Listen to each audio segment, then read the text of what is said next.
Hai semuanya, ketemu lagi. Kali ini saya akan coba membahas tentang statistika deskriptif untuk data tunggal. Sebenarnya statistika itu dibagi menjadi dua hal yang mendasar. Yang pertama statistika deskriptif dan statistika inferensial. Statistika deskriptif ini sudah teman-teman pelajari di SMA ya, kelas 1, kelas 2, teman-teman belajar menghitung min, modus, median, kuartil, desil, persentil, ragam atau varian, dan simpangan baku. Ini saya hanya mengulang apa yang sudah teman-teman pelajari. Ada istilah data tunggal, berarti ada yang namanya data kelompok. Apa yang dimaksud dengan data tunggal? Data tunggal itu kalau datanya relatif sedikit dan tidak perlu dikelompokkan. Misalkan datanya cuma 5, 10, 15, atau bahkan 20, itu tidak perlu dikelompokkan, jadi teman-teman bisa mengkategorikannya sebagai data tunggal. Kalau data kelompok, ketika teman-teman mempunyai data yang banyak, jumlahnya 70, 50, 100, 1000, dan teman-teman kesulitan ketika harus menyusunnya atau melihatnya dengan telanjang, maka teman-teman harus membuatnya menjadi data kelompok sehingga data tersebut mudah dibaca. Nah, ini untuk data tunggal dulu, pasti mudah. Yang pertama, teman-teman sudah familiar dengan nama min atau rata-rata. Min itu ada 3. Yang pertama rata-rata hitung, yang selama ini kita ketahui dengan rumus X bar sama dengan sigma I dari 1 sampai N jumlah data per banyak data. X bar ini adalah simbol untuk rata-rata hitung pada statistik. Kalau misalkan teman-teman menemukan di buku lain ada simbolnya pakai mu, itu juga adalah rata-rata hitung untuk parameter. Juga ada rata-rata ukur atau geometri. Rumusnya G sama dengan akar dari X1 kali X2 kali X3 kali X4 sampai Xn, akar dari N, banyak data. Lalu rata-rata harmonik, di mana rumusnya adalah N per jumlah seper data ya, 1 per X, 1 tambah 1 per X2 tambah 1 per Xn.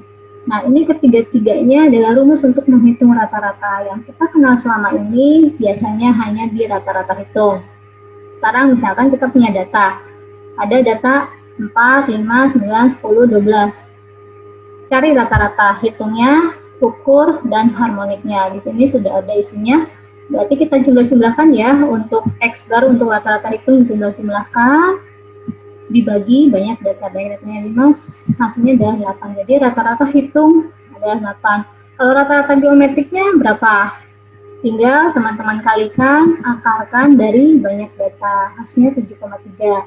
Rata-rata harmonik, satu rumus, datanya 5, 1 per 4 tambah 1 per 5 tambah data terakhir 1 per 12, lalu operasikan 6,7164.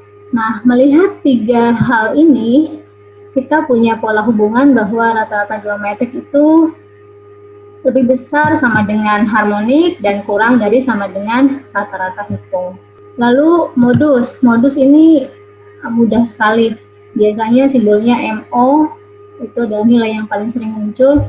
Kalau ditanya ada berapa modus dari data ini, teman-teman pasti sudah bisa menangkap bahwa angka 5 adalah nilai yang paling banyak muncul.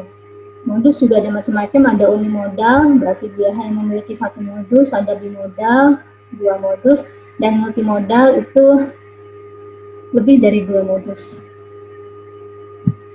Lalu median atau nilai tengah atau simbolnya ME. Biasanya kalau di median kita harus mengurutkan dulu data dari terkecil sampai terbesar. Rumusnya median sama dengan N itu banyak data ditambah 1 dibagi 2. Ini untuk menentukan letak. Contoh, saya punya data 3, 7, 8, 5, 4, 6, dan 12. Teman-teman suruh cari mediannya. Berarti kita urutkan dulu dari yang paling kecil ke yang paling besar. Ini ya, sudah ngurut. Nah, teman-teman cari mediannya. Kalau datanya ganjil dan masih sedikit, ini mudah saja, tinggal teman-teman bagi 2 ya. Jadi langsung nih, 6. Ini pasti nilai mediannya ada di data ke-4. Kalau datanya genap ya teman-teman bagi 2 lagi gitu ya. Tapi kalau misalkan datanya sudah banyak, teman-teman bingung menghitungnya pakai rumus saja. N plus 1 bagi 2, N-nya adalah 7 tambah 1 bagi 2, ada di letak keempat. Jadi urutan keempat nilainya adalah 6. Mudah ya kalau median. Begitu juga dengan kuartil, desil, dan persentil. Rumusnya teman-teman tinggal ganti saja. Kalau median itu bagi 2, kalau kuartil itu bagi 4. Tetapi ingat, karena kuartil itu kita punya 3 kuartil, maka di sini ada I ya. Apakah yang kita cari kuartil pertama, atau kuartil kedua, atau kuartil ketiga. Lalu desil. Desil itu bagi 10. Maka ininya juga apakah yang kita cari desil 1, desil 2, desil 3, atau desil 9, atau bahkan desil 10. Lalu persentil. Persentil ini per 100. Teman-teman mencari persentil berapa? Persentil kedua 6K, persentil ke 35K, persentil ke 75K, dan seterusnya. Sekarang kita coba cari tentukan kuartil ketiga, desil keempat, dan ketujuh, persentil ke 50 dari data berikut. Ini seperti ini datanya. Ada berapa datanya? Coba teman-teman hitung. Ada 12 ya datanya, dan belum menurut. Yang langkah pertama adalah teman-teman urutkan terlebih dahulu. Urutkan dari terkecil sampai terbesar. Lalu teman-teman pakai rumus ya. Cari Q3, katanya Q3 berarti 3 kali banyak data tambah 1 per N per 4. Teman-teman hitung 3 kali 13 bagi 4 hasilnya 9,75. Nah, kalau seperti ini dibulatkan saja 9,75 kan kita bulatkan jadi 10 ya, atau teman-teman boleh pakai cara lain yang teman-teman dapat. Bisa saja ini 9 plus 0,75 kan, seperti itu. Nanti dicari lagi gitu. Tapi kalau lebih simpelnya, ini kita bulatkan ke atas jadi letak data ke 10. Letak data ke 10 nilainya 8. Lalu D4, desil keempat, 4 kali N plus 1 bagi 10. Lakukan operasi yang sama, ternyata letaknya 5,2. 5,2 bulatkan jadi 5 ya, karena ini 0,2 masih di bawah 0,5. Jadi kita bulatkan ke bawah. Letaknya nilainya adalah 5. Desil ke-7 letaknya 9,1, kita bulatkan jadi 9, nilainya adalah 8. Berapa nilai 9? 7 ya. Dan teman-teman gitu yang terakhir gitu ya. Nah, ingat ini sampai saya lingkari, ini bukan nilai. Yang kita cari ini adalah letak. Ini kalau misalkan teman-teman berhenti di sini, berapa nilai Q3? Ini berarti kurang lengkap jawabannya. Ini hanya letak, bukan nilai. Teman-teman cari nilai Q3, letak di 9,75 itu nilainya berapa? Ayo, gitu ya. Jadi, jangan berhenti sampai di sini. Kalau ditanya kuartil 3, desil 4, dan persentil. Paham ya? Kita lanjutkan. Nah, ini varian. Kalau yang tadi itu adalah min, modus, median itu ukuran pemusatan data, bagaimana data-data itu terpusat. Lalu kuartil, desil, persentil itu kita mengetahui letak data. Sekarang kita mengetahui penyebaran data. Apakah data-data itu tersebar seragam atau tidak seragam? Rumusnya, karena tadi di min kita pakai X bar, maka di varian atau ragam kita pakai S kecil. Kalau di min, di rata-rata kita pakainya mu, maka harusnya variannya kita pakainya sigma. Itu pasangannya ya, mu dengan sigma, X bar dengan S.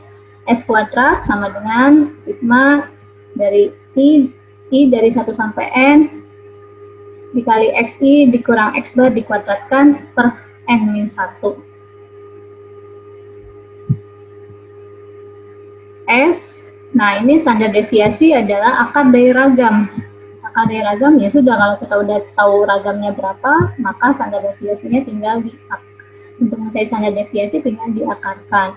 Lalu koefisien variasi adalah simpangan baku per X bar kali 100%. Koefisien variasi juga ini berguna sekali jika teman-teman mempunyai dua data yang berbeda, dua kasus data yang berbeda. Dua kasus itu teman-teman bandingkan mana yang datanya lebih seragam, mana yang ternyata datanya lebih tidak seragam gitu. Itu untuk membandingkan. Semakin kecil nilai KV, dia semakin seragam. Semakin besar nilai variasi, dia semakin tidak seragam. Ini contohnya saya punya data, teman-teman cari standar deviasinya. Berarti mau nggak mau harus dicari dulu variansinya ya. Gimana rumus varian tadi? Rumus varian, nah sebelum ke rumus varian ini kita perlu komponen apa? Kita perlu komponen X bar atau rata-rata hitung. Jumlah-jumlahkan dulu, bagi 7. 9 ke 7, 7 X barnya. Terus teman-teman lakukan operasi XI min X bar. Misalkan 1 dikurang 7 dikuadratkan, 6 kuadrat 36. 5 kurang 7 adalah min 2, min 2 dikuadratkan 4. 7 kurang 7, 0, 0 kuadrat 0. 8 kurang 7, 1, 1 kuadrat 1, dan seterusnya. Kalau ingin lebih cepat bisa hitung di Excel ya, mudah sekali. Bagi 7 min 1. Lalu hasilnya adalah berapa? 3,214. Itu nilai dari standar deviasinya.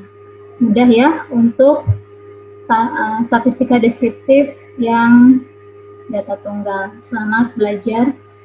Terima kasih sudah menonton video ini.